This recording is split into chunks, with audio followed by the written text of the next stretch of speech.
Hello বন্ধুরা, বাংলা নিউজে আপনাকে স্বাগত।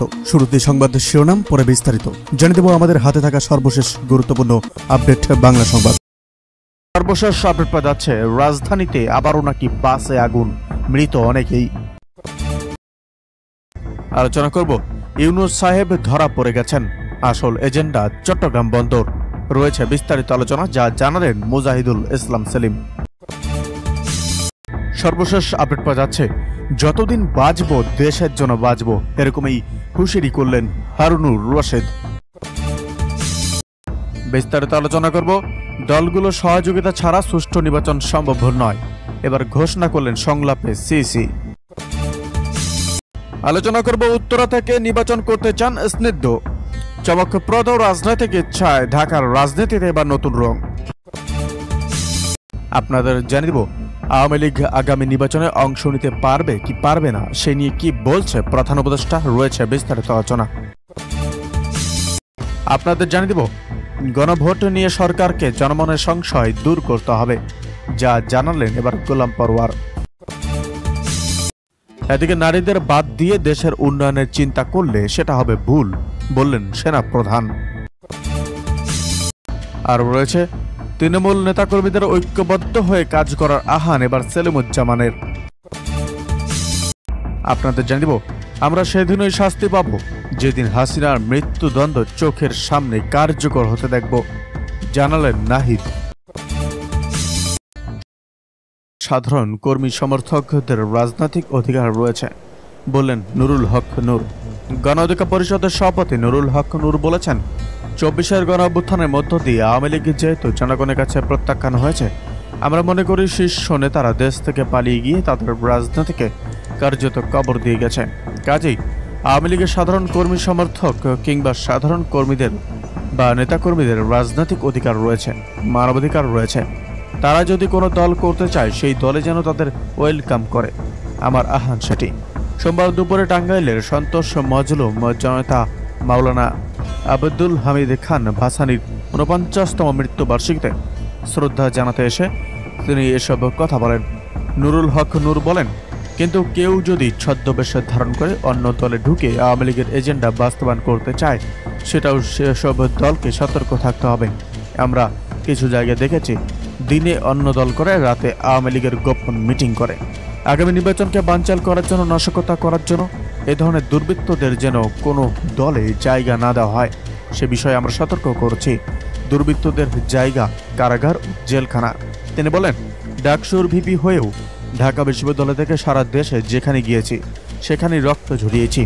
টাঙ্গাইলে ভাসানীর মাঝারে এসেও রক্ত ঝরিয়েছি। গণ অভ্যুত্থানেও গণ অধিকার পরিষদের ১২ নেতাকর্মী সহ ২ সহস্রাধিক মানুষ শহীদ হয়েছেন।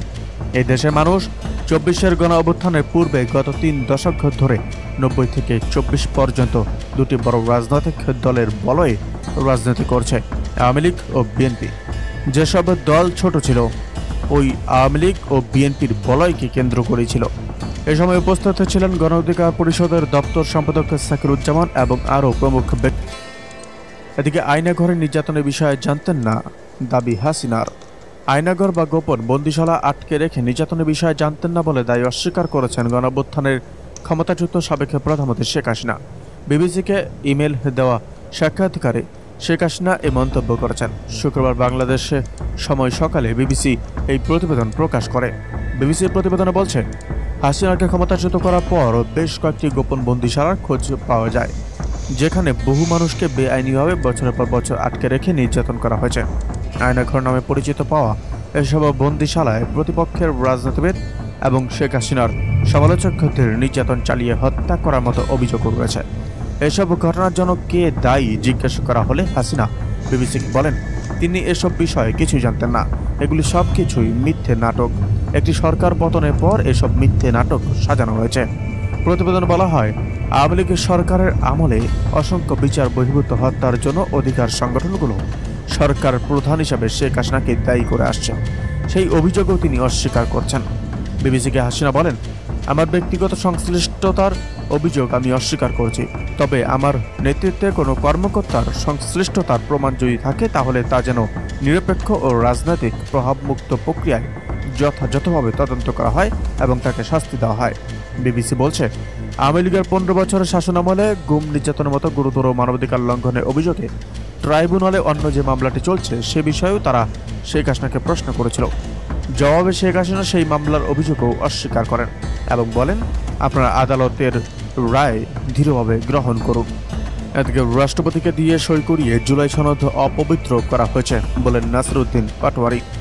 রাষ্ট্রপতিকে দিয়ে সই করিয়ে জুলাই সনদ অপবিত্র করা হয়েছে বলে মন্তব্য করেছেন জাতীয় নাগরিক পার্টির অর্থাৎ এনসিপির মুখ্য সম্পাদক নাসিরউদ্দিন পাটোয়ারি। তিনি বলেছেন, এক হাসিনা যাওয়ার পর আরেক হাসিনা আসার পথ করে দিচ্ছে সরকার। এটি দেশের জন্য দুর্ভাগ্য। রাষ্ট্রপতিকে দিয়ে সই করিয়ে জুলাই সনদ অপবিত্র করা হয়েছে। সনদের আইনি ভিত্তি হয়েছে, তবে নৈতিক ভিত্তি পায়নি, কারণ এতে বিএনপি ও জামায়াতের মতামত প্রাধান্য পেয়েছে। শুক্রবার সন্ধ্যায় জুলাই সনদ বাস্তবায়ন আদেশের বিষয়ে আনুষ্ঠানিক প্রতিক্রিয়া জানাতে রাজধানীর বাংলা মোটরে দলের কেন্দ্রীয় কার্যালয়ে আয়োজিত সংবাদ সম্মেলনে তিনি এসব কথা বলেন। পাটোয়ারি বলেন, সরকার দরদ দেখিয়েছে কিন্তু কোনো দায় নেয়নি। সনদ বাস্তবায়ন আদেশে তরকারি বাটি থেকে এক চামচ করে ভাগ করে দিয়েছে, কিন্তু জনগণকে কিছু দেয়নি। এই সনদের মাধ্যমে সরকার সব রাজনৈতিক দলকে খুশি করেছে, তবে পাশ কাটিয়েছে সেই জনগণকেই। বিএনপি ও জামায়াতের উদ্দেশ্যে তিনি বলেন, সংস্কার প্রক্রিয়াকে ভোট ব্যাংক তৈরির হাতিয়ার বানাবেন না। জুলাই সনদ বাস্তবায়ন নিয়ে সরকারের সিদ্ধান্তের অনেক কিছু অস্পষ্ট থাকলেও সনদ বাস্তবায়নের আদেশকে ইতিবাচক হিসেবে দেখেছে এনসিপি। সংবাদ সম্মেলনে দলের কেন্দ্রীয় নেতারা উপস্থিত ছিলেন। এদিকে আমরা একটা ভীষণ জাতীয় সংকটের মধ্যে আছি বলেন জনায়েত সাকি। জুলাই জাতীয় সনদ বাস্তবায়নের ক্ষেত্রে কেউ যাতে ঐক্য কোনোভাবেই ফাটল ধরাতে না পারে সে বিষয়ে সতর্ক থাকার আহ্বান জানিয়েছেন গণসংহতি আন্দোলনের প্রধান সমন্বয়কারী জনায়েত সাকি। তিনি বলেন, আমরা একটা ভীষণ জাতীয় সংকটের মধ্যে আছি। দেশের অর্থনৈতিক খারাপ অবস্থার মধ্যে আছে। রাজনৈতিক দল হিসাবে এক দশক পূর্তি উপলক্ষে আজ শুক্রবার রাজধানীর শাহবাগে গণসংহতি আন্দোলন আয়োজিত সমাবেশে এসব কথা বলেন জনায়েত সাকি। প্রতিষ্ঠা বার্ষিকী উপলক্ষে গণসংহতি আন্দোলন শাহবাগ থেকে কাঁটাবন, হাতিরপুল, বাংলা মোটর, মগবাজার এবং বিভিন্ন জায়গা পর্যন্ত শোভাযাত্রা করে। এতে ব্যানার, ফেস্টুন ও প্লেকার্ড বহনের পাশাপাশি দলীয় প্রতীক মাথাল পরে অংশ নেন অনেক নেতাকর্মী। জাতীয় নির্বাচন ও গণভোটের আয়োজনে সরকারের সিদ্ধান্তগুলোকে স্বাগত জানিয়ে সমাবেশের জনায়েত সাকি বলেন, জুলাই জাতীয় সনদ বাস্তবায়নের ক্ষেত্রে কেউ যাতে ঐক্য কোনোভাবে ফাটল ধরাতে না পারে সেজন্য আপনাদের সদা প্রস্তুত, সদা সতর্ক থাকতে হবে এবং সদা চেষ্টা করে যেতে হবে। গণসংহতি আন্দোলনের প্রধান সমন্বয়কারী বলেন, রাষ্ট্র ব্যবস্থা এখনও বিপর্যয় কাটিয়ে সোজা হয়ে দাঁড়াতে পারেনি। আমাদের মৌলিক সংস্কার দরকার, সব হত্যাকাণ্ডের বিচার দরকার, আর এই সব কিছু থেকে উত্তরণ ঘটাতে হলে আমাদের নির্বাচন দরকার, আমাদের দরকার গণভোট, একই সঙ্গে দরকার সংবিধান